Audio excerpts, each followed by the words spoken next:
Welcome to another lesson of learning Japanese. Today we are gonna cover noun verbs.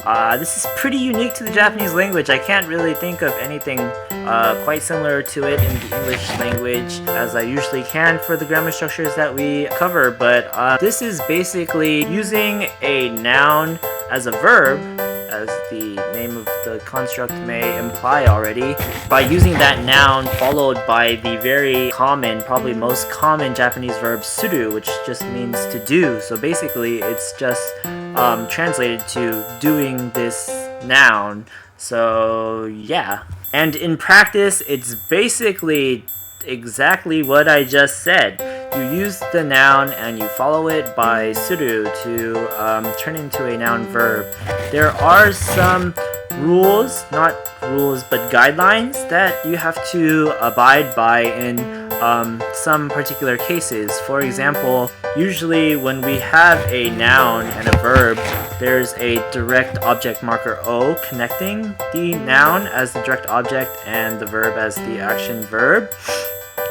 In this case, we can use the direct object marker, or we can choose not to as well. So basically, you can say something like renshuu suru, and renshuu is practice. It's a noun, but when you use renshuu suru, it's basically to practice. It's a noun verb that means to practice. But you can also say renshuu o suru, which is marking the practice as the direct object of suru. So basically, it's saying doing practice instead of saying to practice.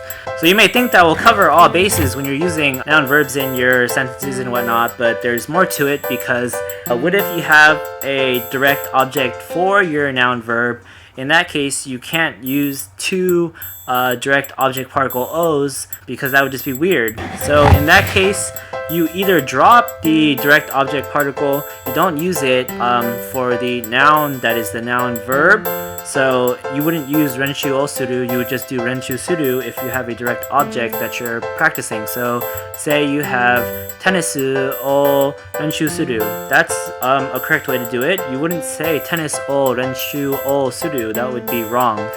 Another way that you could do it is you could drop the direct object particle for tennis instead of for renshuu.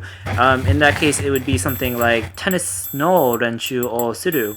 So you're doing the practice of tennis. That would make it correct. I would just do the first example, which is tennis o renshuu suru. It's a much more simple method and easier to remember. Just since the direct object for the noun verb is always pretty much optional, I just usually stick to not using it. Just know that it isn't wrong if you do in most cases. So there are tons and tons of noun verbs that are used in everyday language. I seem to be blanking on like 99.9% of the ones that I know. Another one that is pretty common is becauseofdreams, which is study, do the study or to study. And it's just as easy as the previous example. You could say something like sugaku o benkyou, which is I study math, or you can say bungaku o renshuu suru, or my bad, benkyou suru, and bungaku is literature, so I practice literature or I study literature. And that's basically the gist of it. It's really easy. I mean, basically you're just using the noun and then you add the verb suru after it, and the suru works just as it would as a standalone verb. And yeah, that's their existence. Just duly note it because it's really common in everyday language.